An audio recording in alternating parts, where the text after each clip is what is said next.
Allan never considered himself a man of faith. Life had taught him that prayers often go unanswered, that hope was a fragile thing easily shattered by reality. So when he stumbled upon his late grandfather's old Bible in the attic, he nearly left it buried beneath the dust of forgotten memories. But then, something fell from its worn pages. A letter addressed to him. The handwriting was unmistakable. His grandfather's words reached across time, speaking to wounds Allan had never admitted, questions he had long buried. How could he have known? And more importantly, was this a coincidence? Or was God trying to tell him something? Before we continue with the story, take a moment to subscribe. Grab a coffee or your favorite drink as we journey into the depths of God's love, where faith is tested, prayers are answered in unexpected ways, and miracles unfold when we least expect them. Stay with us, because this story will reveal just how powerful faith can be. The attic smelled of time, dust, aged paper, and the faint scent of cedar from the wooden beams overhead. Allan Sanchez wiped a bead of sweat from his brow, exhaling sharply as he rummaged through the remnants of his late grandfather's life. The single bulb hanging from the ceiling flickered, casting restless shadows over the trunks and shelves filled with forgotten memories. His fingers grazed over stacks of yellowed newspapers, brittle photographs, and trinkets he had no interest in. He had never been sentimental, and faith. That was a concept long buried beneath years of unanswered prayers. As he lifted the lid of an old chest, a musty breeze escaped, carrying with it the echoes of a past he had tried to forget. Inside, among moth-eaten scarves and brittle documents, lay a worn leather-bound Bible, its edges frayed from years of use. Allan hesitated, his pulse quickening as his hands instinctively reached for it, though he couldn't explain why. He wasn't the same boy who used to sit by his grandfather's feet, listening to stories about unwavering faith and the power of prayer. He was different now, hardened, skeptical, unwilling to believe in things unseen. Yet, as he flipped through the delicate pages, something unexpected happened. A folded piece of parchment slipped from the creased spine and floated to the floor. Allan froze. The handwriting on the outside was unmistakable. Bold, deliberate strokes spelling out his name. His breath caught in his throat. His grandfather had been gone for months, and yet it felt as though he had just reached out to him from beyond the grave. His hands trembled as he picked up the letter, feeling its fragile weight, as if it carried something more than ink and paper. A war waged inside him. One part of him wanted to shove it back into the Bible and pretend he never saw it, but another, deeper part of him, the part still haunted by unspoken words and unanswered questions, demanded he read it. The attic suddenly felt smaller, the walls pressing in as nostalgia and grief wrapped around him like an old, familiar embrace. With a slow exhale, Allan unfolded the letter, his heart pounding in his chest, the bold letters of his name staring back at him like a challenge. The attic seemed to close in around Allan as he unfolded the letter with trembling hands, his breath uneven, as if bracing for something he wasn't sure he was ready to face. The parchment, yellowed with time, crinkled beneath his fingers, but the ink remained bold, unwavering, just like the man who had written it. "My dear Allan," it began, the familiar curves of his grandfather's handwriting tugging at something deep within him. "If you are reading this, then perhaps the weight of the world has settled upon your shoulders, and faith, once a distant whisper, feels like nothing more than an echo lost in the wind." Allan's grip on the paper tightened. How could his grandfather have known? He swallowed hard, his pulse hammering in his ears as he continued. "I have seen the doubt creeping into your heart, not with my eyes, but with the wisdom that time and prayer have given me. I know, because I too have stood at the crossroads between faith and despair, wondering if God truly hears us in the silence." Allan felt the air thicken around him, a strange mix of unease and longing clawing at his chest. His grandfather had died months ago. This letter was written years before that. yet every word felt as if it had been crafted just for this moment. For him. Right here in this dusty attic, where he had come seeking closure, but had instead stumbled upon a doorway into something far greater. His eyes flickered back to the page. I prayed for you, Allan. Every single day. And I want you to know that long before you ever reached this point, God already knew. He knew your questions, your fears, your anger, and he waits, patiently, lovingly, for you to turn toward him. Even now. A lump formed in Allan's throat.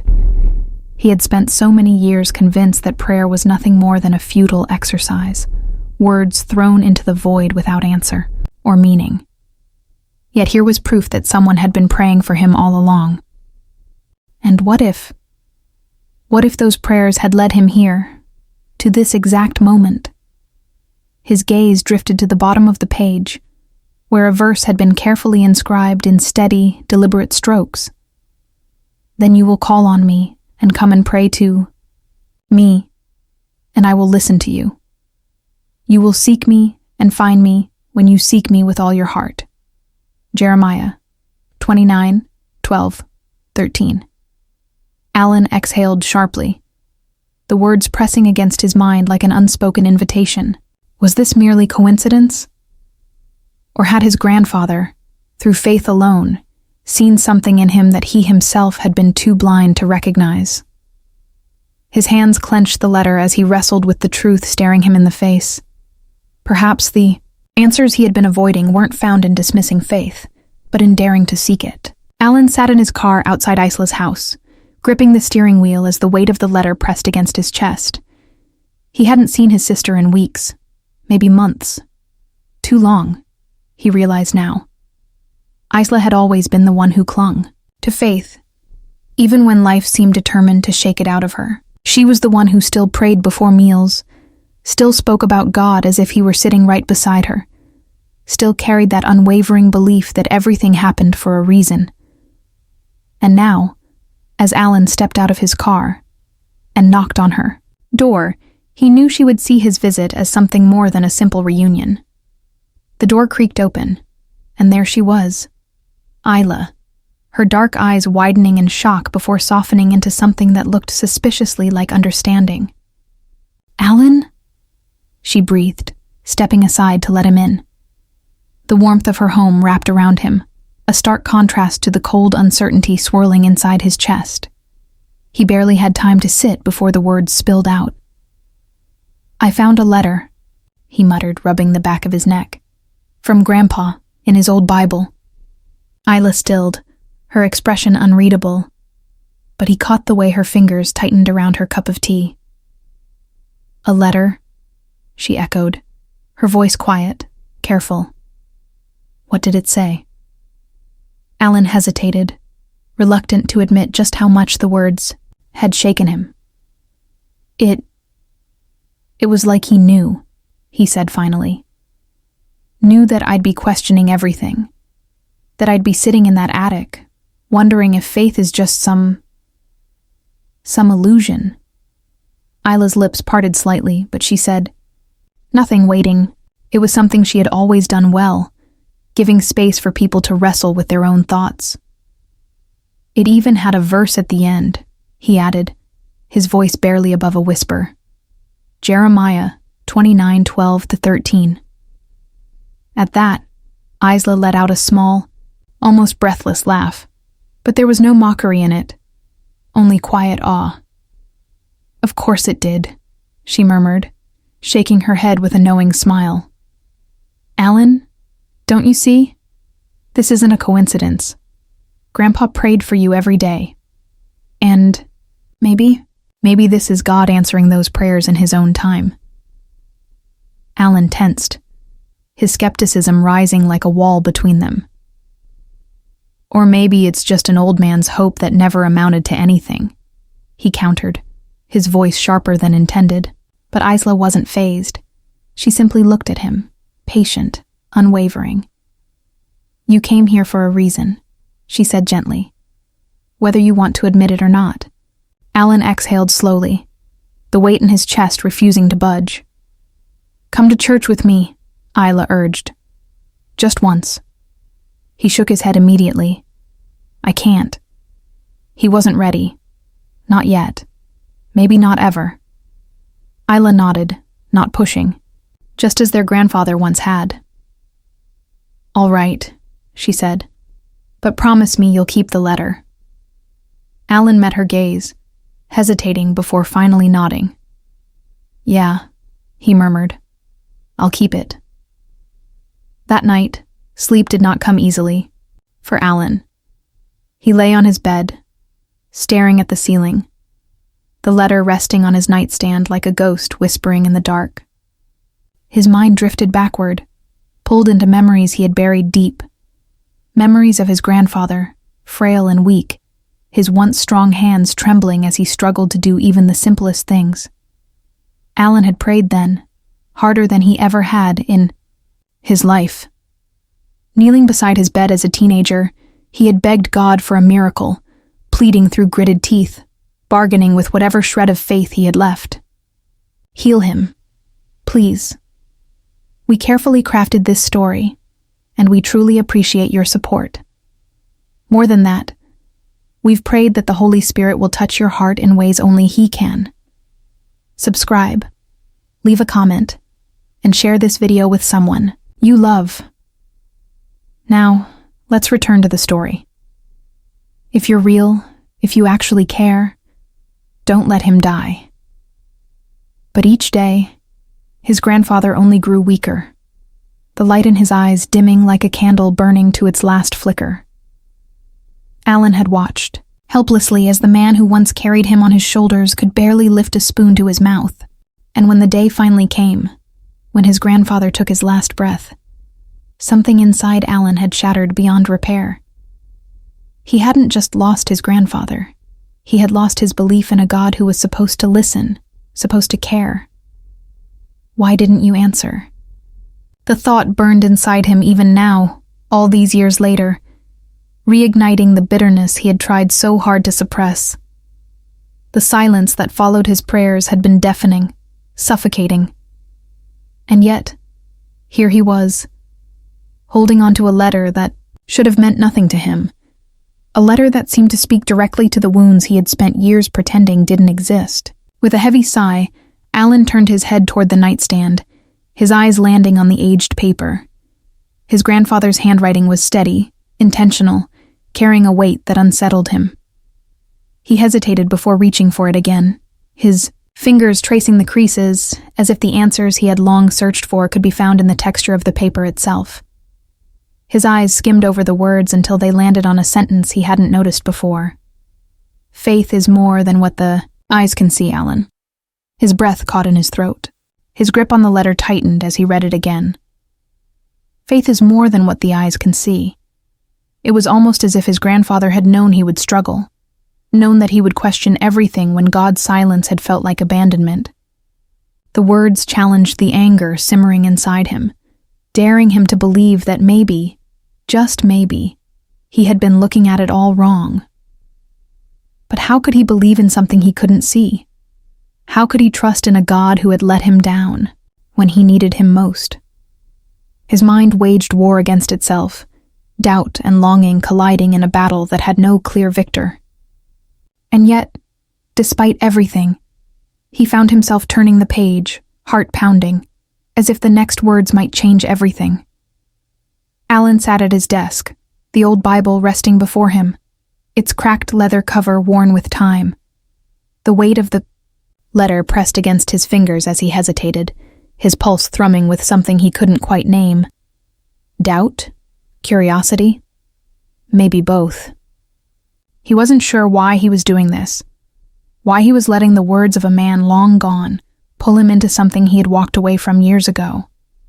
But here he was, flipping through brittle pages, searching for the verses his grandfather had left behind like breadcrumbs in the dark.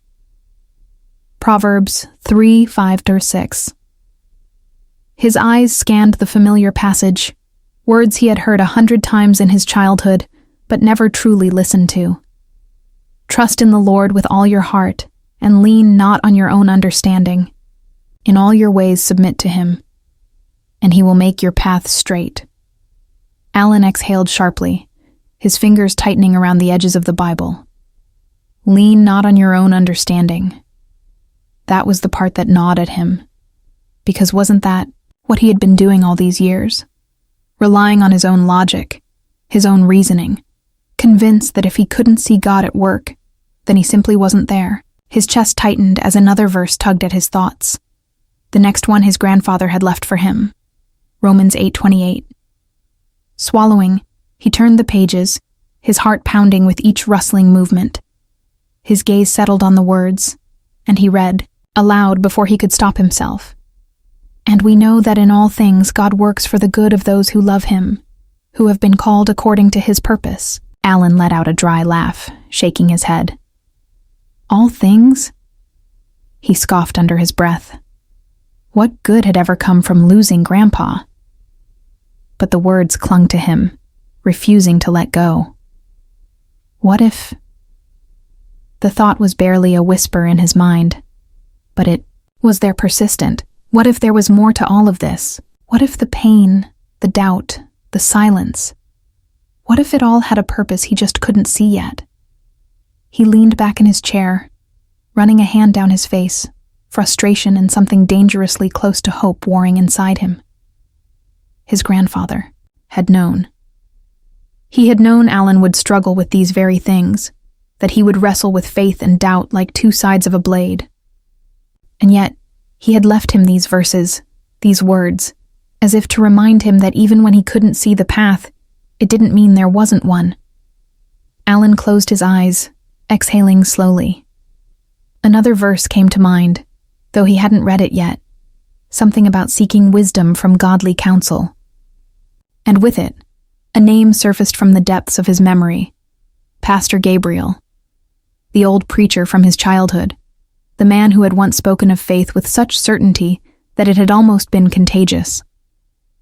Allan hadn't thought about him in years, but now, as the name lingered in his mind, he wondered, was this all just coincidence, or was someone, leading him back to where he had once walked away? Allan stood outside the small church, his hands shoved deep into his jacket, pockets shifting on his feet as doubt gnawed at him. He wasn't sure why he had let Isla talk him into this. Maybe because a part of him was tired of fighting, or maybe because something in the letter and those verses refused to let him go.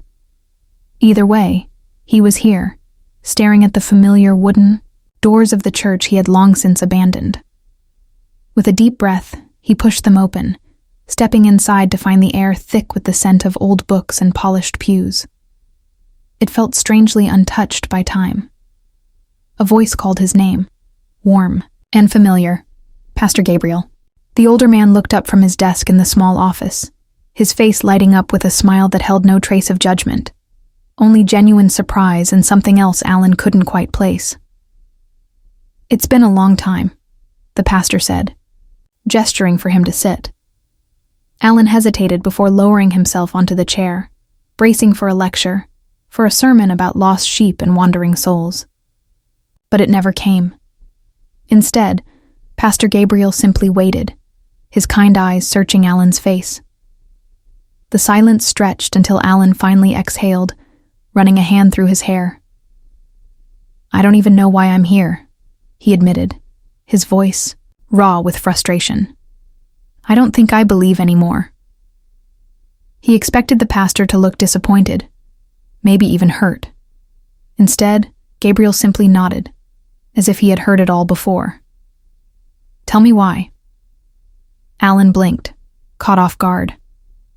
No preaching, no rebuke, just a simple question.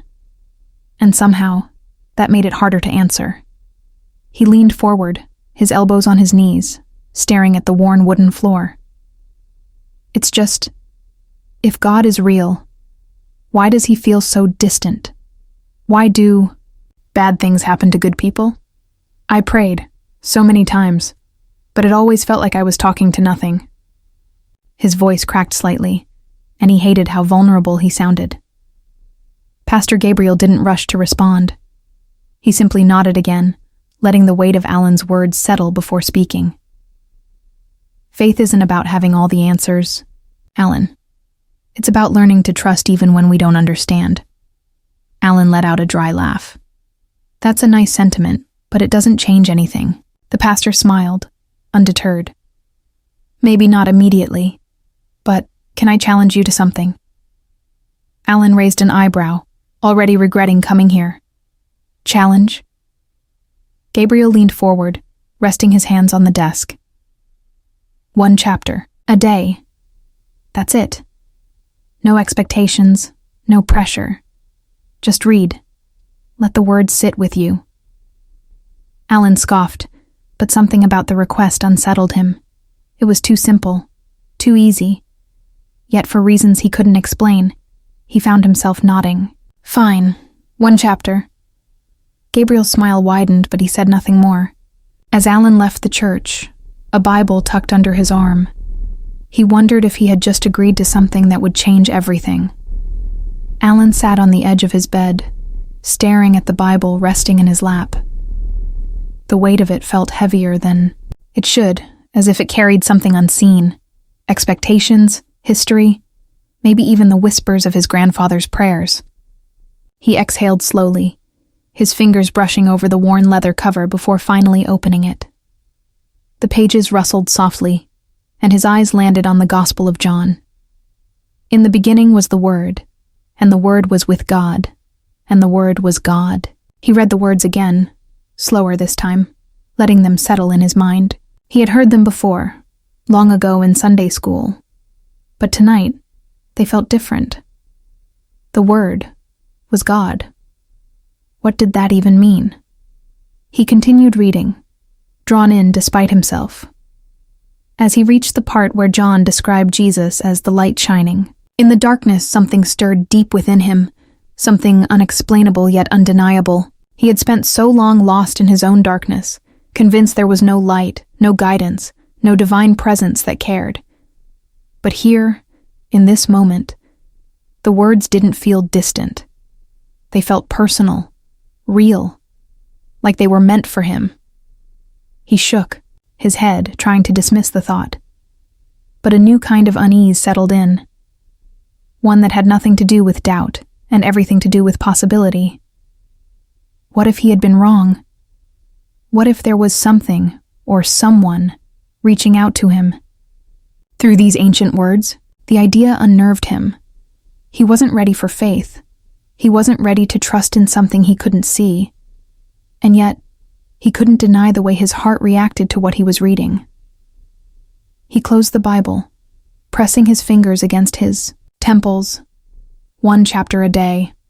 That's it, he reminded himself. It didn't mean anything. It didn't change anything. At least, that's what he told himself. But then, as he reached for the letter tucked beside the Bible, his pulse quickened. His grandfather's words had already spoken to his doubts once. What else had he written? With a deep breath, he unfolded the fragile paper, his eyes scanning, the familiar handwriting. And there, near the top, his grandfather's next warning sent a chill down his spine. Now that you have taken your first step, be prepared, my boy. The moment you seek truth, the enemy will fight to pull you away. A battle is coming. Allan swallowed hard, an inexplicable tension creeping into his chest. He had barely begun reading the Bible again, and already he felt caught between something unseen. A war between belief and doubt, light and darkness. His grandfather had known. He had seen this coming. The question was, did Allan have the strength to keep going? Allan's fingers tightened around the edges of the fragile letter as he read his grandfather's words again. Now that you have taken your first step, be prepared, my boy. The moment you seek truth, the enemy will fight to pull you away. A battle is coming. He scoffed, shaking his head.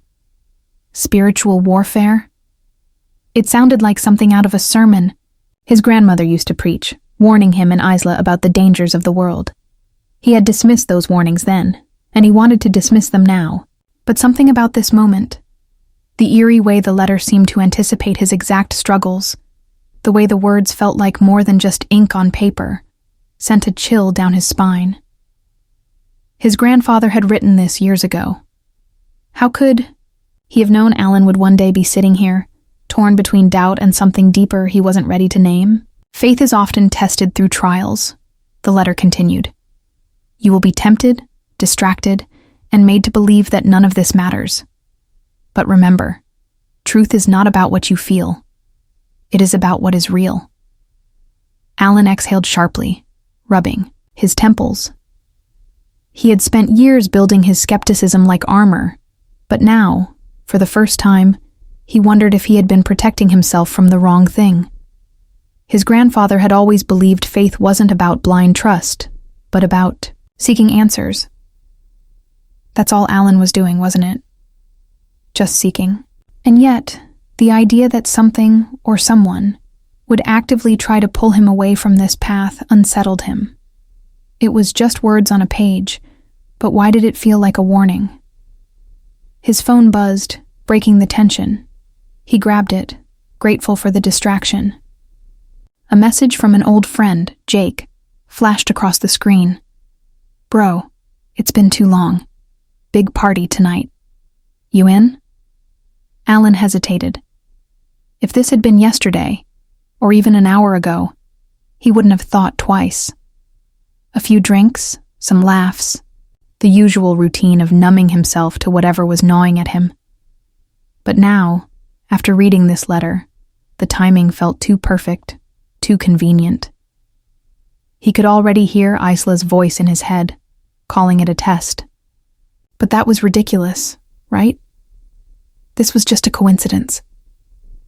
He sighed, tapping his phone against his palm. His grandfather's words whispered in his mind again. The enemy will fight to pull you away. He wasn't sure what he believed about that, but one thing was clear. He was standing at a crossroads, and for the first time in a long time, he wasn't sure which path to take.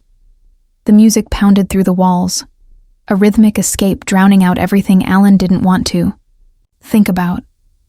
He stood near the counter, a half-empty beer bottle in his hand, watching as people laughed, danced, and lost themselves in the night. This used to be his sanctuary, this world of noise, of fleeting fun, of meaningless conversations that never scratched below the surface. But tonight, something felt different. He took another swig, waiting for the familiar numbness to settle in, but it never came. Instead, he felt like an outsider, observing his own life from a distance. He had spent years convincing himself that this was enough, that the brief highs and careless nights were all that mattered. But now, standing here, he could see it for what it was, hollow. The laughter around him felt forced, the conversations shallow. He caught bits and pieces of gossip, people bragging about things that wouldn't matter in the morning, and the same tired cycle of distractions playing out over and over. Had it always been this empty? Or had he just refused to see it? He shook his head, annoyed at himself. No, this isn't because of that letter. I'm just overthinking. Determined to push past the strange weight pressing on his chest, he turned his focus to a nearby conversation. A group of guys were talking, their voices serious despite the chaos around them. Yeah, man. After his mom died, he just stopped, believing. Said if God was real, he wouldn't have let that happen. The words hit Allan like a gut punch, sending a ripple through the fragile balance he was barely holding on to. He gritted his teeth and turned away, but it was too late. The wound had already been ripped open. He knew that pain all too well. The feeling of praying for something, begging for an answer, only to be met with silence. He had stopped believing for the same reason. If God was real, why had he let his parents die? Why had he taken the people who loved him most? His grip tightened around the bottle, a storm raging inside him. He had come here to escape these thoughts, not to be dragged deeper into them. But no matter how much he drank, no matter how many voices filled the air, the questions remained. He didn't want to admit it, but the moment he had read his grandfather's letter, Something had shifted. The world he had been so comfortable in suddenly didn't fit anymore. And now, standing here, surrounded by everything that once made him feel alive, he had never felt more empty. Allan sat on the edge of his bed, staring at the floor, the remnants of the party still clinging to him. The faint scent of alcohol, the dull ache in his head, the lingering emptiness in his chest. He had told himself that tonight would help, that it would silence the thoughts clawing at his mind. But now, in the quiet of his apartment, all he felt was regret. He ran a hand through his hair, exhaling sharply as his eyes landed on the letter sitting on his nightstand. It was as if it was watching him, waiting. With a reluctant sigh, he picked it up and reread the familiar words, his grandfather's handwriting steady and unwavering. "You may run, Allan, but God never stops calling. No mistake is too great, no distance too far. Redemption is always within reach." His jaw clenched. How had his grandfather known? It was almost as if he had written these words for this exact moment, for the battle raging inside him right now. A part of him wanted to tear the letter apart, to dismiss it as a coincidence, but another part, a deeper, quieter part, felt something stirring. Could it be true? Could someone as lost as him still be wanted by God? He had spent years pretending he didn't care, numbing himself with distractions. But in this moment, the weight of everything came crashing down. The choices he had made, the faith he had abandoned, the emptiness he had tried to fill with everything but the one thing he had sworn off. His throat tightened, his pride screaming at him to shove it all away, to ignore it, to move on. But he couldn't. Not this time. He wasn't ready to surrender, wasn't ready to believe. But for the first time in years, he wasn't so sure he could keep running either. His fingers tightened around the letter as he lay back on the bed, staring at the ceiling, torn between the man he had become and the one his grandfather believed he could still be. As sleep threatened to pull him under, his gaze drifted to the old wooden box on his bookshelf, the one that had belonged to his grandfather. A sudden urge tugged at him, and before he could second-guess himself, he got up and pulled it down, his fingers tracing the worn edges. Lifting the lid, he found something he hadn't seen in years, his grandfather's prayer journal. He swallowed hard, staring at the pages filled with inked prayers, his name appearing over and over again. Even when Allan had stopped believing, his grandfather had never stopped praying. A lump formed in his throat. He wasn't sure what tomorrow would bring, but as he held the journal in his hands, something cracked inside him. Maybe, just maybe, he wasn't as alone as he had always thought. Allan turned the brittle pages of the journal, the ink slightly faded, but the words still strong, unwavering, just like the man who had written them. His grandfather's handwriting was careful, deliberate, each stroke carrying the weight of years spent in prayer. As Allan read, his breath caught.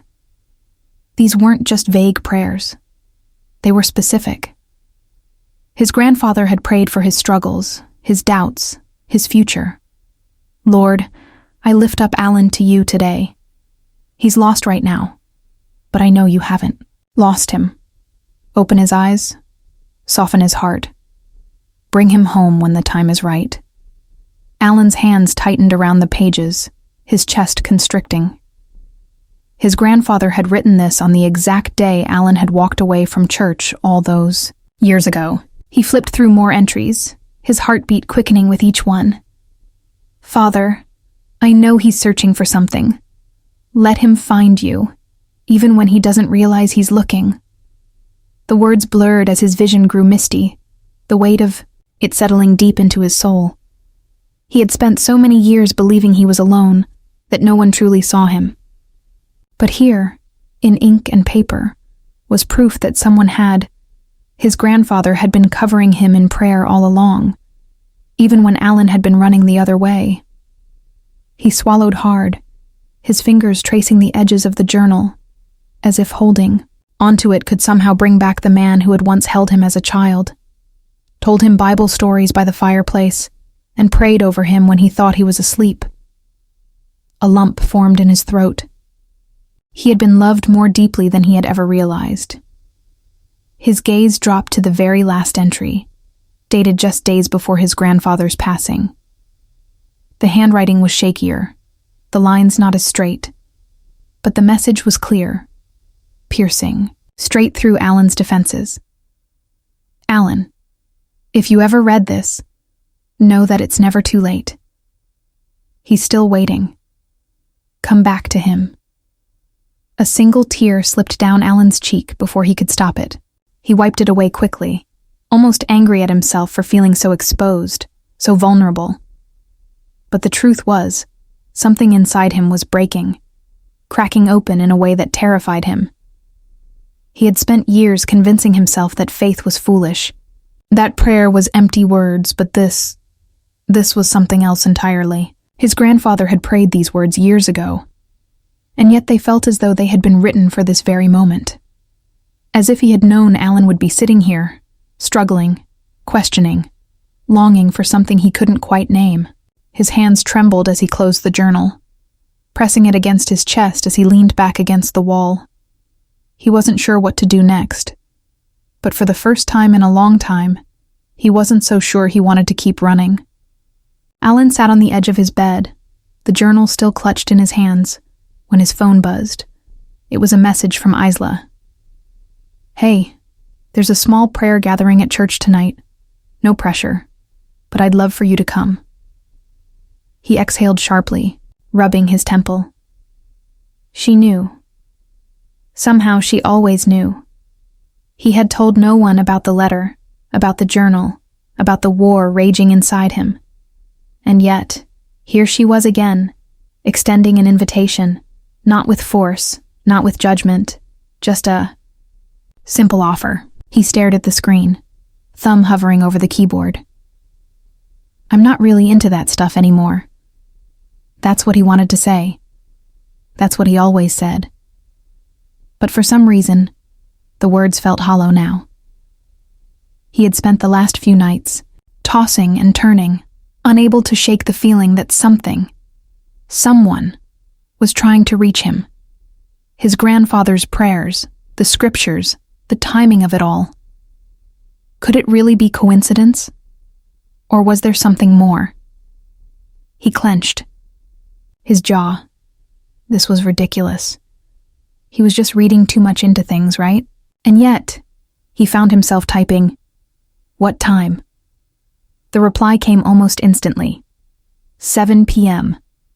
"I'll meet you outside," Allan groaned, running a hand through his hair. He didn't even know why he had agreed. Maybe to get Isla off his back, maybe to prove to himself that nothing had changed, or maybe, just maybe, because a small part of him wanted to go. When evening came, he stood outside the church, staring at the familiar building. The stained glass windows, the wooden double doors, the small cross above the entrance. It all looked exactly the same. A strange feeling settled in his chest, a mixture of nostalgia and discomfort. How many times had he walked through those doors as a kid? How many times had he sat in those pews, listening to sermons, singing hymns with his grandfather's strong voice beside him? He swallowed hard, his fingers curling into fists. This place was supposed to feel like home, but right now, it just felt like a reminder of everything he had lost. Isla appeared, her face lighting up when she saw him. "You actually came," she said, bumping his shoulder lightly. "Yeah, well, don't make a big deal out of it," Allan muttered. Isla just smiled knowingly. "Come on, just sit in the back if you want." Allan sighed, shoving his hands into his pockets as he followed her inside. The moment he stepped in, a wave of memories crashed over him. The scent of old hymnals, the faint murmur of whispered prayers, the distant strum of a guitar warming up. His chest tightened. He didn't belong here. Not anymore. And yet, as he took a seat in the last row, he couldn't ignore the quiet voice in the back of his mind whispering, You're exactly where you're supposed to be." Allan sat stiffly, in the back row, arms crossed, determined to stay unaffected. The worship songs had already stirred something uncomfortably deep in him, but he pushed it down. This was just another church service, nothing more. Then Pastor Gabriel stepped up, clearing his throat before speaking. "Tonight, I want to share a story Jesus told, the parable of the lost sheep." Allan tensed, his breath catching. Of course. Just my luck. He kept his eyes fixed on the floor, but the pastor's words found their way to him anyway. Imagine a shepherd with 100 sheep. One wanders off. What does he do? He leaves the 99 to find the one. And when he finds it, he doesn't scold it, doesn't punish it. He lifts it onto his shoulders and rejoices, because to the shepherd, that one lost sheep matters. Allan's chest tightened. He knew this story. He had heard it 100 times growing up. But tonight, it wasn't just a parable. It felt like a direct message, like someone had peeled back the layers of his heart and seen the truth buried inside. "You've been running, Allan." His fingers curled into fists. "And yet, here you are." The pastor's voice softened. "Some of you might think you've strayed too far, that God has given up on you. But let me tell you something. He never stops looking. He never stops calling." Allan swallowed hard, his pulse drumming in his ears. He didn't want to listen. He wanted to dismiss it, to chalk it up as a coincidence. And yet deep down, he felt something breaking, a small crack in the walls he had spent years building. He clenched his jaw, blinking rapidly. No, he wasn't about to get emotional in church. He wasn't that guy. But the words kept pressing in. "If you're struggling with faith, if you've been running, I want to invite you to come forward for prayer," Pastor Gabriel continued. "No pressure, just an open door." The silence that followed was thick, expectant. Allan's hands gripped the sides of the chair. "Don't move. Don't even think about it." He wasn't the kind of person who walked to the front of a church service. He didn't need prayer. He was fine. He was... But then, before he could stop himself, his legs moved, a single step forward, then another. His heart pounded as he reached the front, barely understanding why he was there. And then Pastor Gabriel met his eyes, not with judgment, not with pity, but with quiet understanding.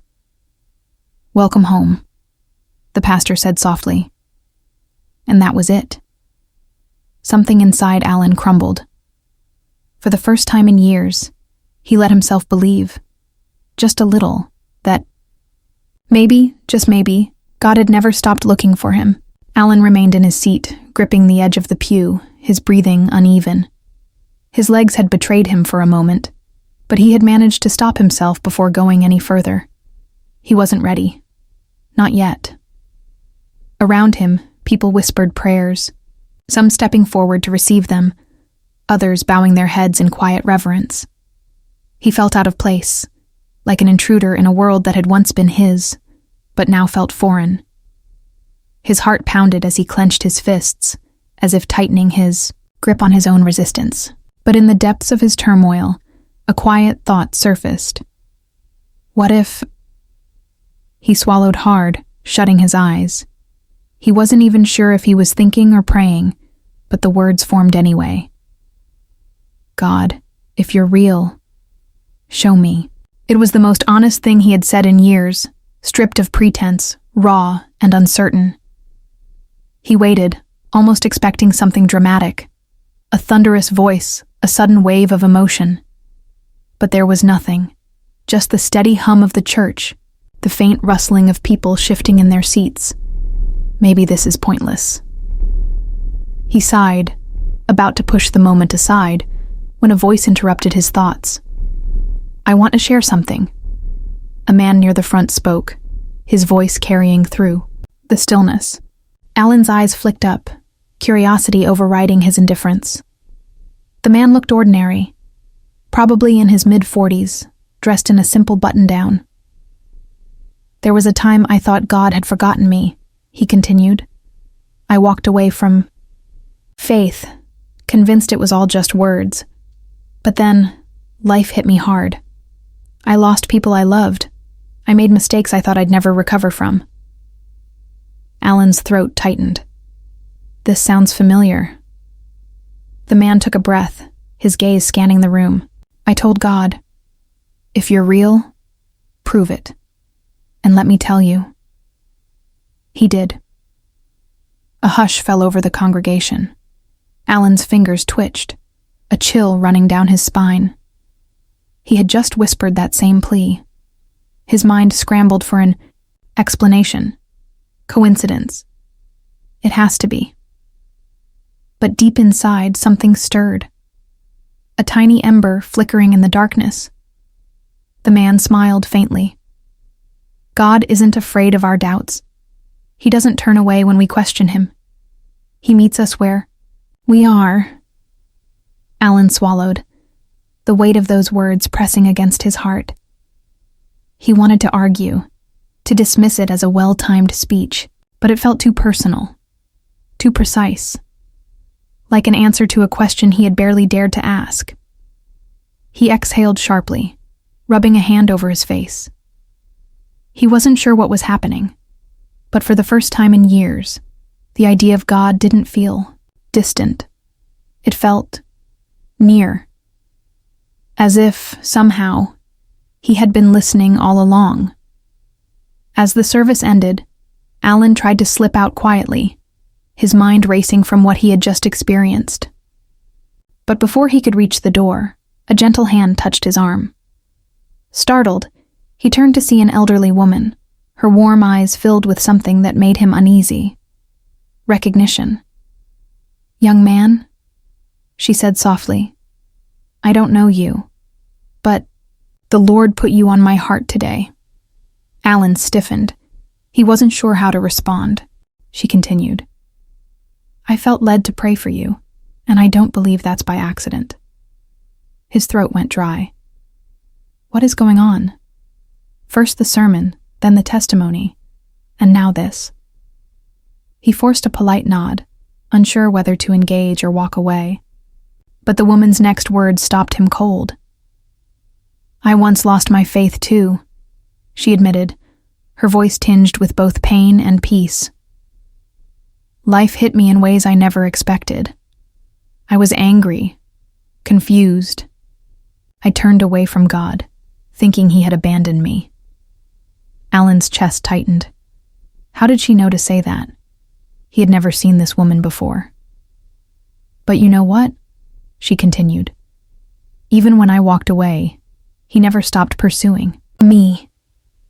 And he hasn't stopped pursuing you either." His breath caught in his throat. It felt like someone had peeled back a layer of his soul, exposing what he had tried so hard to suppress. "I don't know what you're going through," she said, her wrinkled hands clasping his gently, "but I do know this. God isn't done with you." Allan swallowed hard. He wanted to brush it off, to pretend this conversation didn't matter. But deep inside, he felt something cracking, his resistance weakening just a little more. The woman patted his hand and smiled knowingly. "When you're ready, he'll be waiting." And just like that, she turned and walked away, leaving Allan standing there, feeling like the ground beneath him had shifted. He exhaled, running a hand through his hair. Isla, who had been watching from a few steps away, approached him with a book in her hand. "That was Mrs. Ramos," she said, a soft smile playing on her lips. "She's been through a lot, but her faith never wavered in the end." Allan remained silent, still reeling. Isla held out the book. "I want you to have this." He glanced at the cover. "When faith is tested, finding God in suffering." He let out a short, bitter laugh. "Subtle," he muttered, but he didn't reject it. He took the book hesitantly, his fingers tracing the worn edges. Isla didn't push, just gave him a knowing look. Just read it when you're ready. He sighed, tucking it under his arm. He wasn't sure if he ever would. But for now, he was too exhausted to argue. Late into the night, Allan sat on his bed, the book Isla had given him resting on his lap. He hadn't intended to read it, but something inside him wouldn't let him ignore it. As he flipped through the pages, he found himself drawn to the stories of men who had struggled just as he had. Job, who lost everything and questioned God's justice. David, who cried out in despair, wondering why God had forsaken him. Peter, who walked on water but sank the moment doubt crept in. Allan saw himself in their stories, in their anger, confusion, and desperate longing for answers. Maybe doubt doesn't mean I've failed. Maybe it means I'm searching. That thought unsettled him. For years, he had convinced himself that losing faith was inevitable, that God had left him first. But as he read about Job's suffering, David's psalms of agony, and Peter's fear of drowning, he realized something. God had never truly abandoned them, even when they questioned, even when they failed, even when they felt lost. God had remained. So why did I assume he left me? His fingers traced the words on the page, his heart pounding as a painful truth surfaced. Maybe it wasn't God who walked away. Maybe it was me. He swallowed hard, leaning back against his headboard, staring at the ceiling as memories crashed over him. The moments when he had felt alone, when his prayers had seemed to go unanswered. Had he mistaken silence for absence? Had his disappointments been a result of God abandoning him? Or had he simply misunderstood what faith was supposed to be? His grandfather's words in the letter echoed in his mind. Faith is not about having all the answers, Allan. It's about trusting even when you don't. He exhaled sharply, shaking his head. That's easier said than done. His eyes drifted to the nightstand, where the old Bible still sat, untouched since the attic. A quiet tug in his heart made him reach for it. Slowly, he flipped through the fragile pages, searching for something. He wasn't even sure what. Then his eyes landed on a verse his grandfather had written in his letter, Romans 5:3-5. He found it and read aloud in a whisper, "We also glory in our sufferings, because we know that suffering produces perseverance. Perseverance, character, and character, hope. And hope does not put us to shame, because God's love has been poured out into our hearts through the Holy Spirit." The words struck deep. Hope does not put us to shame. Could it really be that simple? Could his suffering, his doubts, his struggles, everything that had made him feel so lost, actually be part of something greater? He closed his eyes, his grip tightening around the book. He wasn't sure if he was ready to believe again. But for the first time in a long time, he wanted to.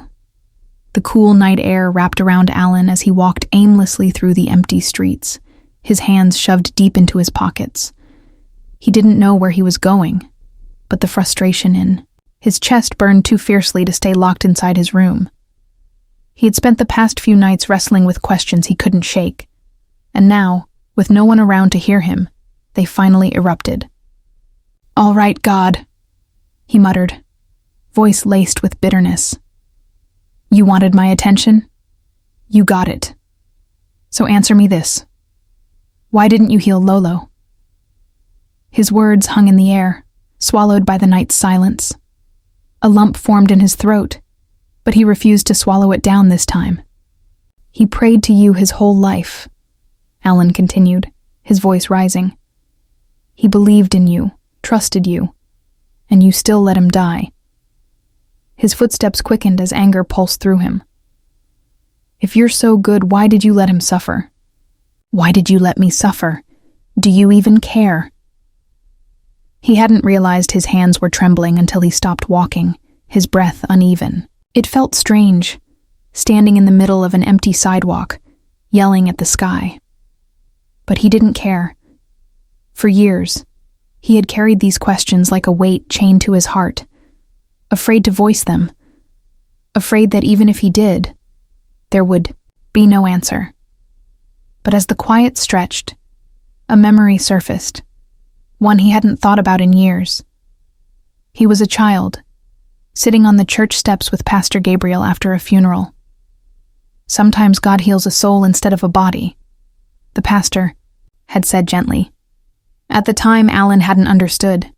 But now, standing in the dark, he found himself whispering the words, testing them on his tongue. Could that be true? His grandfather hadn't just prayed for healing, he had prayed for God's will. And even in his final moments, he had been at peace. What if Lolo's healing wasn't about his body at all?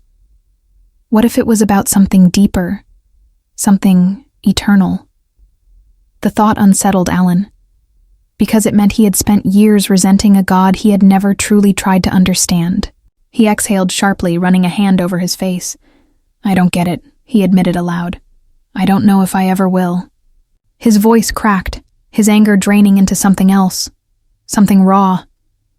"But if you're real, if you're actually there, then I need to know." The vulnerability in his own words scared him. It wasn't a demand. It wasn't an accusation. It was a plea. And for the first time, he allowed himself to hope that maybe, just maybe, God had been listening all along. The dream felt more real than anything Allan had ever experienced.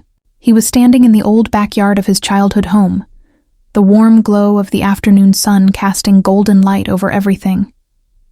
And there, sitting on the wooden bench beneath the mango tree, was his grandfather.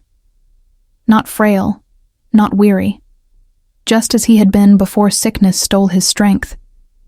His face was full of life, his smile gentle yet knowing. "Lolo?" Allan whispered, his throat tightening. His grandfather simply nodded, his eyes filled with something Allan couldn't quite name.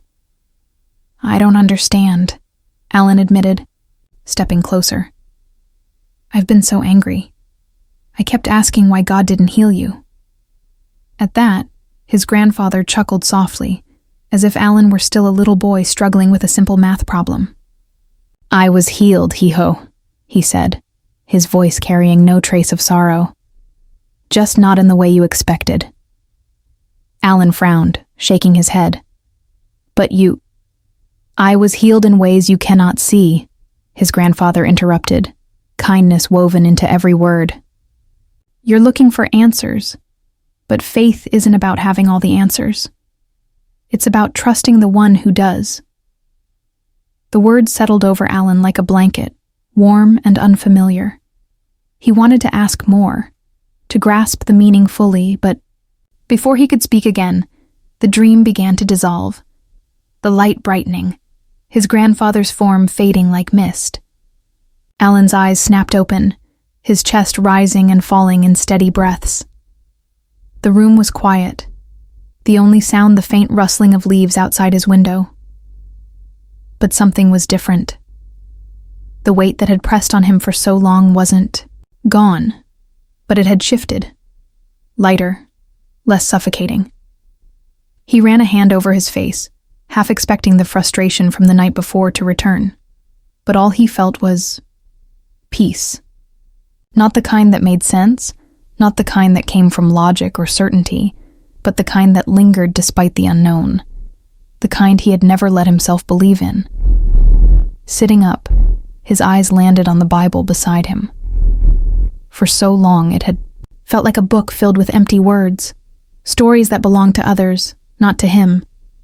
But now, something inside him stirred. Maybe it wasn't about proving anything. Maybe it was about seeing what was already there. Reaching out, he picked it up, not in defiance, not in obligation, but in quiet curiosity. He thumbed through the pages, stopping at random, his eyes falling on Philippians 4:7. "And the peace of God, which surpasses all understanding, will guard your hearts and your minds in Christ Jesus." A shiver ran down his spine. He exhaled, pressing the Bible against his lap, his grandfather's words echoing in his mind. I was healed in ways you cannot see. Maybe, just maybe, God had been healing Allan too. Allan sat in the dim glow of his bedside lamp, staring at the Bible resting in his hands. The dream of his grandfather still lingered in his mind. But more than that, it was the peace he had woken up with that unsettled him. He had spent years running, resisting, questioning. Yet here he was, feeling something he couldn't explain.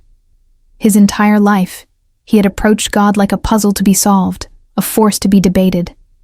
But for the first time, he wondered if faith wasn't about demanding answers. It was about reaching out, about relationships. He swallowed hard, his throat tight as he hesitated. Prayer had always felt like speaking into an empty void, a one-sided conversation. But something in him whispered, "Try." He closed his eyes. At first, there were no words, only the sound of his own breathing. Then, quietly, almost unsure, he whispered, "God, I don't know how to do this." The silence pressed in around him, but it didn't feel empty. It felt expectant. His fingers tightened around the pages of his Bible. "I've spent so long being angry at you," he admitted. "I wanted proof. I wanted reasons. But maybe what I needed all along was you." The confession felt foreign on his tongue, but as soon as he spoke it, something inside him shifted. His heart wasn't suddenly whole. His doubts weren't magically gone. But for the first time, he wasn't carrying them alone. He exhaled shakily. "Help me," he prayed, voice raw. "I don't even know what that means, but help me believe again." He sat there for a long time, waiting for a voice, a sign, something tangible. But instead, all he felt was that same peace settling deeper into his chest. Maybe that was enough. Maybe faith wasn't about feeling ready. Maybe it was about taking a step even when he wasn't. His gaze drifted to his phone, and before he could second-guess himself, he sent Isla a message. "I think I want to go back to church." The words sat on the screen, staring back at him, a declaration he hadn't thought he'd ever make. A few seconds later, her reply came. "Come with me this Sunday. No pressure. Just come." He hesitated. Everything in him wanted to pull back, to put up his defenses again. But deep down he knew something was changing. He wasn't sure where this road would lead, but for the first time, he wanted to find out. He looked back at the Bible, ran a hand through his hair and whispered, "Okay." It wasn't much, but it was a start. Allan sat beside Isla in the church pew, the familiar hum of voices rising around him as the congregation stood for worship. He had been here before, many times as a child, then fewer times as a teenager, and almost never as an adult. Yet something about this moment felt different. The first chords of the song filled the air, a soft melody that soon swelled into words. He hadn't expected to hit him so hard. "I surrender all. I surrender all." His chest tightened. The words weren't just lyrics. They were an invitation, a challenge. His entire life, he had resisted surrender, clinging to control, to logic, to the belief that if he couldn't see it, it wasn't real. But as he stood there, his hands gripping the back of the pew in front of him, he felt it. Something pressing against the walls of his heart, something he had ignored for years. His grandfather's prayers, Isla's unwavering faith, the stranger who had spoken into his life, the way his anger and doubts had been met, not with condemnation, but with patience. He had spent years running, convinced that God had turned his back on him, when in reality, he had been the one walking away. His throat tightened as he fought the sting of tears. He wasn't ready to sing the words. He wasn't sure if he believed them yet. But for the first time, he wanted to. He closed his eyes, letting the music wash over him, letting himself feel what he had spent so long trying to suppress. He had been afraid to trust, afraid to hope, afraid that if he reached out, he would be met with silence. But silence had never been the problem. His own unwillingness to listen had been. As the final chords faded, he slowly opened his eyes, exhaling a shaky breath. He felt lighter somehow, though he wasn't sure why. He turned his gaze toward the pulpit as Pastor Gabriel stepped forward. "Today," the pastor said, his voice steady and warm, "we're going to talk about the prodigal son." A ripple of emotion passed through Allan, so strong he had to grip the pew to steady himself. Of all the messages, of all the stories in the Bible, it had to be that one. The one about a son who had walked away, convinced he could do life on his own, only to find himself broken and lost. The one about a father who never stopped waiting for him to return. Allan swallowed hard. Maybe this was a coincidence. Maybe it wasn't.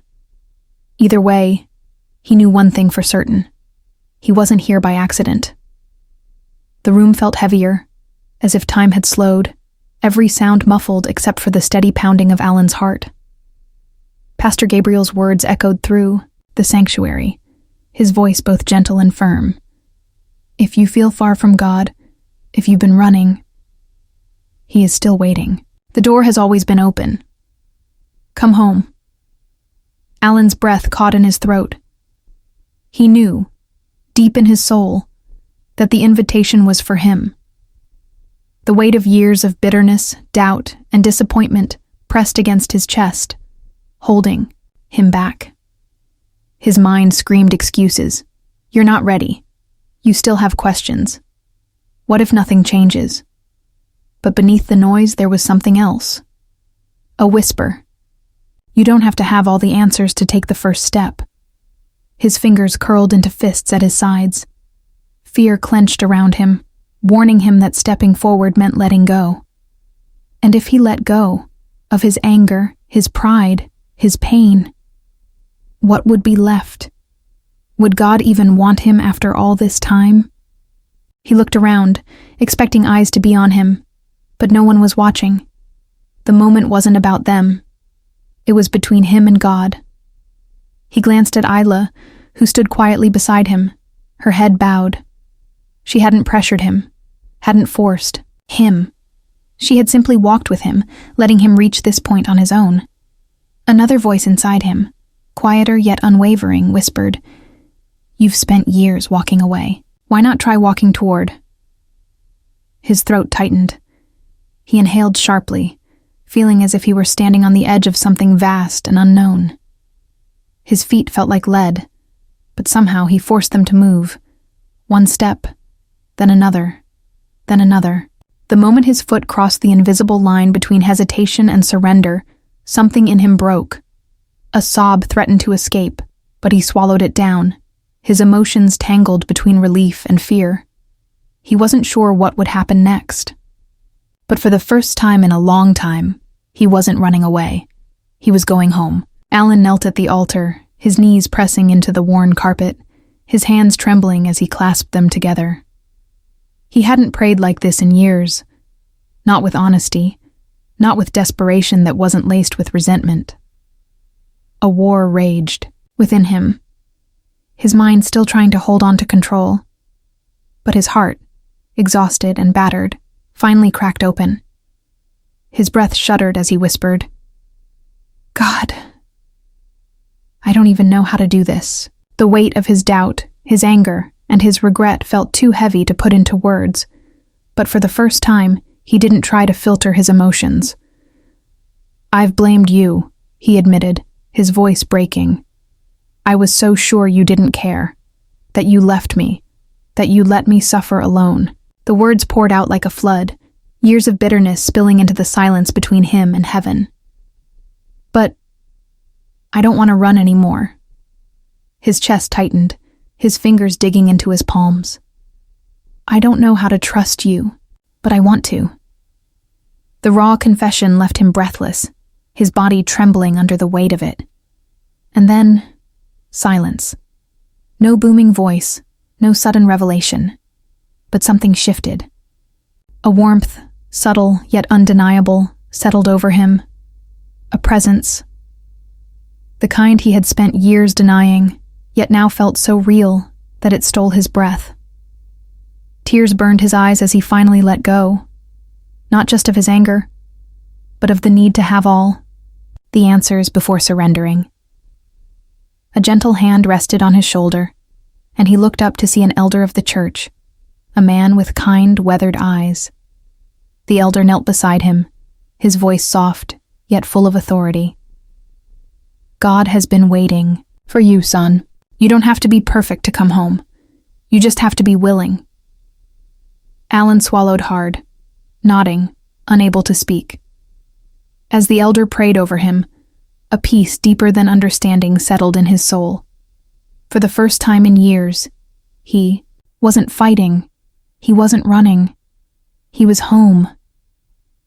As the final worship song faded and the congregation began to disperse, Allan remained still, kneeling at the altar, his heart pounding with a strange but welcome sensation. Peace. Not the kind that came from distractions or temporary escapes, but something deeper, something real. He inhaled slowly, as if breathing for the first time in years, as if the weight he had carried for so long had finally lifted. When he rose, to his feet, he expected to feel unsteady, uncertain, but instead he felt lighter. As he turned, Isla was there, eyes glistening, her hands clasped tightly together. Without a word, she rushed forward and threw her arms around him, squeezing him as if afraid he would disappear. He chuckled, surprised by the warmth in his own voice. All right, he muttered, but he didn't pull away. I'm proud of you, she whispered against his shoulder. Allan swallowed hard, nodding. He wasn't sure what came next. He still had questions, still had wounds that hadn't fully healed. But for the first time, he wasn't afraid of the journey ahead. He had spent so long running from God, only to realize that God had never left. As they walked toward the church doors, the cool evening air greeted him like a fresh start. The world looked the same, yet everything felt different, lighter, brighter. Allan, Pastor Gabriel's voice called from behind. Turning, he found the older man watching him with a knowing smile. You took a big step today, the pastor said. But faith isn't just a one-time decision. It's a journey, one that's best walked alongside others. He handed Allan a small flyer, an invitation to the church's weekly Bible study. We'd love to have you.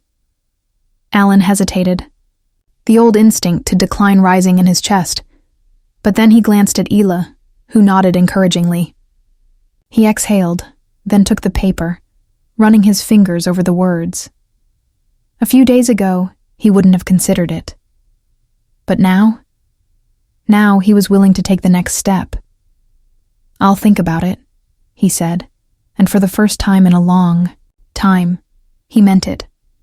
Allan sat in the small circle of chairs, his hands clasped together as he listened to the discussion unfolding around him. He had debated whether to come, the old reluctance still whispering doubts in his mind, but something stronger, something new, had urged him forward. Now, as he sat among the group of believers, he felt both out of place and strangely at home.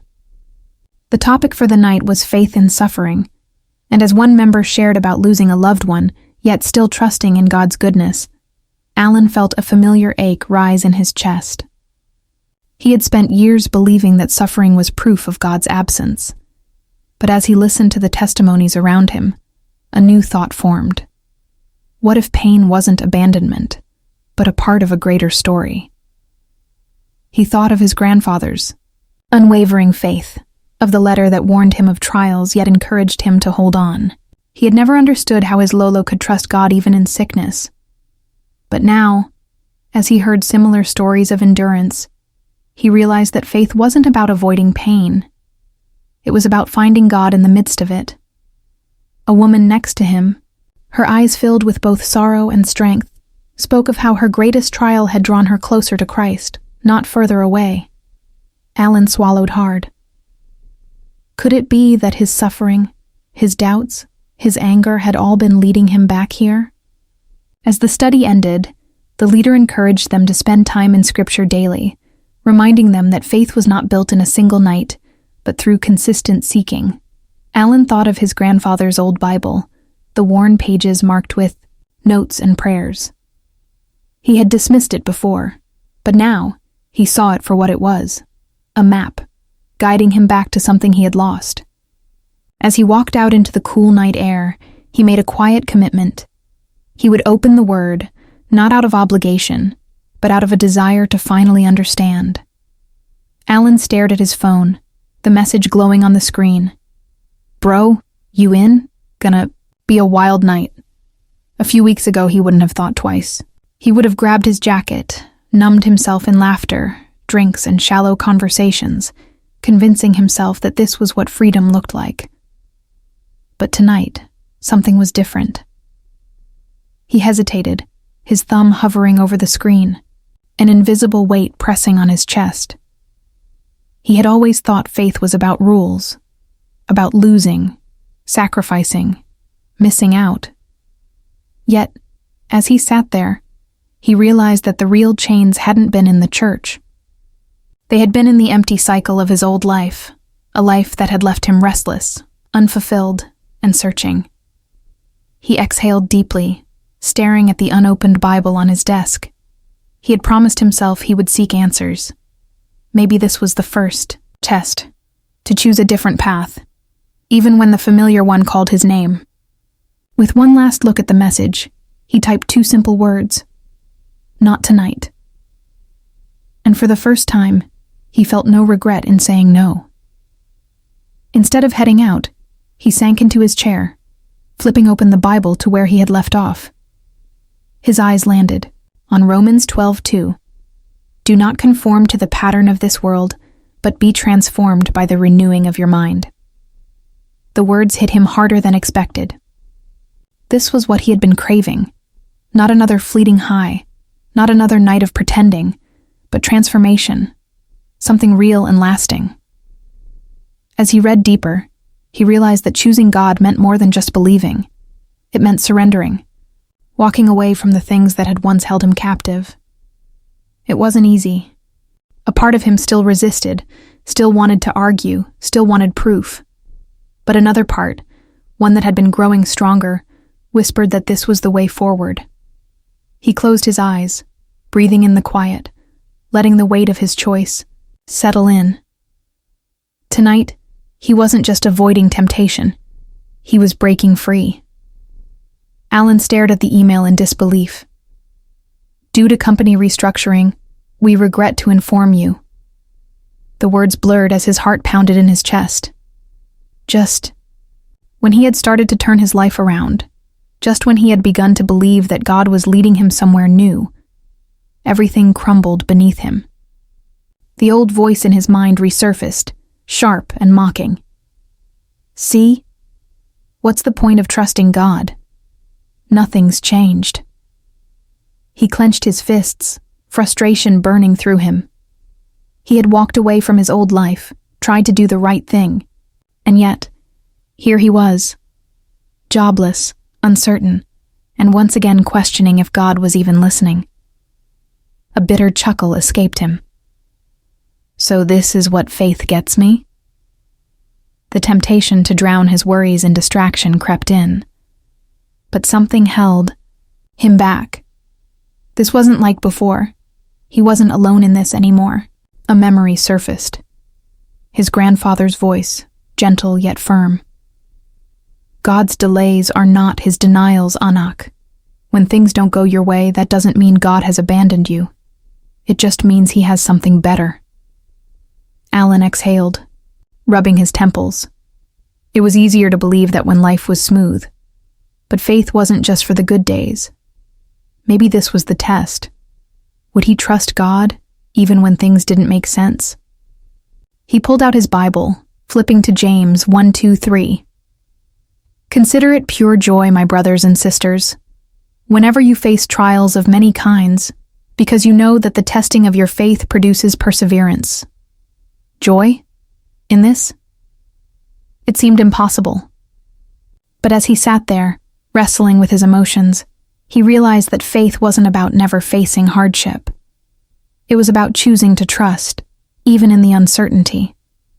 Taking a deep breath, he whispered, "Okay, God. I don't understand this, but I'm not walking away this time." And though the future was still unclear, for the first time, he felt a strange peace, one that wasn't dependent on circumstances, but on the one who held them. Allan scrolled through job listings, each rejection email gnawing at his resolve. He had prayed, trusted, and yet, nothing seemed to open. Did I make a mistake leaving my old life behind? The thought unsettled him, but he pushed it away, clinging to what little faith he had. Just then, his phone buzzed. A number he didn't recognize. Hesitantly, he answered. "Allan, this is Mr. Reyes." His breath caught. Mr. Reyes had been his mentor years ago, a man who had once believed in him when he barely believed in himself. "I heard you're looking for work. Listen, I might have something for you." They agreed to meet, and as Allan sat across from his former mentor, he expected a corporate offer, something to get him back on his feet. But what Mr. Reyes proposed was entirely different. "It's a community program," he explained. "We mentor young adults who've lost their way, helping them find direction, faith, and purpose. I think you'd be perfect for it." Allan hesitated. This wasn't what he had envisioned. It didn't come with a high salary or the stability he thought he needed. But as Mr. Reyes spoke, something stirred in him. "You've been through the struggles they're facing," he continued. "You know what it's like to hit rock bottom. Maybe God allowed you to go through all that so you could help others climb out." Allan swallowed hard, his mind flashing, back to the dark places he had been, the prayers he had once dismissed, the grace that had slowly pulled him back. Was this what God had been preparing him for? It wasn't the answer he had been looking for, but maybe it was the answer he needed. Taking a deep breath, he nodded. "I don't know if I'm the right guy for this," he admitted.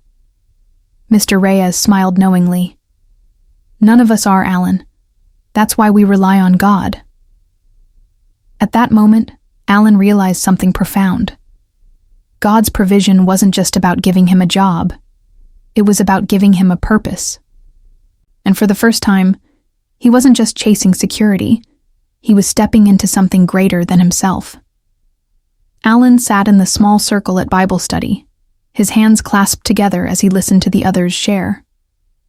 Tonight's discussion was about how God redeems even the darkest seasons of our lives. And as the room fell silent, all eyes turned to him. Isla gave him an encouraging nod. Taking a deep breath, he spoke. "For years I ran from God. I was angry, bitter. I blamed him for everything that went wrong in my life. When my grandfather died, I was convinced that either God wasn't real or he didn't care." The words felt heavy as they left his lips, but as he continued, he felt a strange sense of freedom. He shared about the journal, the unanswered prayers that were never truly unanswered, the moment he finally broke down at the altar. "I thought surrender meant weakness, but I've learned that it's the opposite. When I finally stopped fighting, God, I found the strength I'd been looking for my whole life." Across from him, a young man named Daniel looked down, his face tense. "I get that," Daniel finally said, his voice barely above a whisper. "I've been there. I am there." Allan's heart clenched. He saw himself in Daniel. The doubt. The battle between wanting to believe and fearing disappointment. "Then you're not alone," Allan said firmly. "And I promise you, God hasn't given up on you." The room was silent, but the air, felt thick with something powerful: grace, hope, redemption. When the study ended, Pastor Gabriel pulled Allan aside. "You have a testimony that needs to be heard," he said. "Have you ever considered getting involved in ministry?" The question caught Allan off guard. "Me? I'm still figuring things out." The pastor smiled. "That's how it starts. God doesn't wait for us to be perfect before he calls us." Allan let the words sink in. Just a few months ago, he was drowning in doubt. Now, God was using his brokenness to help someone else find their way. Maybe this was what redemption truly meant, not just being saved, but being sent. Allan never imagined himself as a leader, yet here he was, standing in front of the Bible study group, guiding the discussion on faith and endurance. It started subtly. At first, he would just share his thoughts when asked, but over time, people began looking to him for wisdom, encouragement, and prayer. One night, as he spoke about trusting God through trials, he caught Isla watching him with a knowing smile. It hit him then. He had become the man his grandfather had always prayed he would be. The realization stirred something deep within him. His grandfather's legacy wasn't just about the prayers written in a journal. It was about a life lived in faith, even in uncertainty. "Faith isn't about having all the answers," Allan told the group. "It's about trusting the one who does." The words came naturally now, not forced, not rehearsed, just truth from a heart that had been broken and made whole again. Later that night, he sat on the edge of his bed, flipping through his grandfather's old Bible, the worn pages still, holding the scent of time. As he turned one last page, a small folded note slipped out. His heart pounded as he unfolded it, recognizing the familiar handwriting. "Now go and strengthen others." Tears welled in his eyes. His grandfather had known. Even in his final days, he had believed Allan would return, not just to God, but to a purpose far greater than himself. Closing his eyes, Allan whispered, a quiet prayer of gratitude. He wasn't just surviving anymore. He was walking in the footsteps of the man who had never stopped believing in him. And now, he would carry that faith forward. Allan stood at the front of the church, his hands steady, yet his heart pounding with reverence. The pulpit had always been a place he feared, a place reserved for men of unwavering faith, men like his grandfather. And yet, here he was, about to share the story of his return home. He took a deep breath, scanning the faces before him. Some familiar, some strangers, but all gathered in search of something greater. "For years I thought faith was something I lost," he began, his voice strong yet filled with emotion. "I ran from God, convinced he had abandoned me. But the truth is, he never stopped calling me back." He spoke of the pain that hardened his heart, the anger that blinded him, and the moment when everything changed. That whispered prayer. In desperation, the unexpected answer in a dream, the divine appointments that led him here. As he spoke, a hush fell over the congregation, the weight of his words settling in hearts that needed to hear them. "God's silence doesn't mean he's absent," Allan continued. "Sometimes he is simply waiting for us to listen."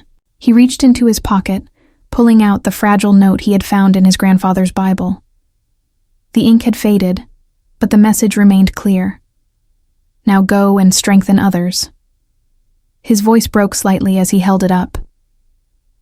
This message wasn't forgotten. It was waiting, just like I was. A few quiet sobs echoed through the sanctuary, and Allan felt the presence of something far greater than himself. This wasn't just his story. It was a testimony to the faithfulness of God, a reminder that no one is too far gone. If you feel lost, if you feel like you've drifted too far, let me tell you, you haven't, he urged, looking into the eyes of those who, like him, once questioned if they could ever return. God is still calling your name. The weight of it all settled over him, not as a burden, but as a purpose fulfilled. His grandfather's faith had not died with him. It had been passed down, carried through pain, and now shared with others who needed it.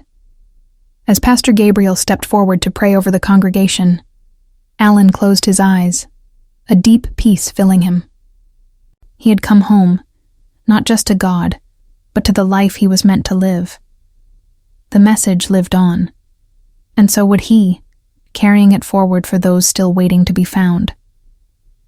This story is a reminder that God moves in ways we may not always understand, but his love never fails. If this touched your heart, let me know in the comments. I'd love to hear your thoughts. Don't forget to subscribe and share this video with someone who needs to be reminded that miracles still happen. All glory and honor belong to Jesus Christ, our Lord and Savior. Until next time, stay strong in faith and never stop believing.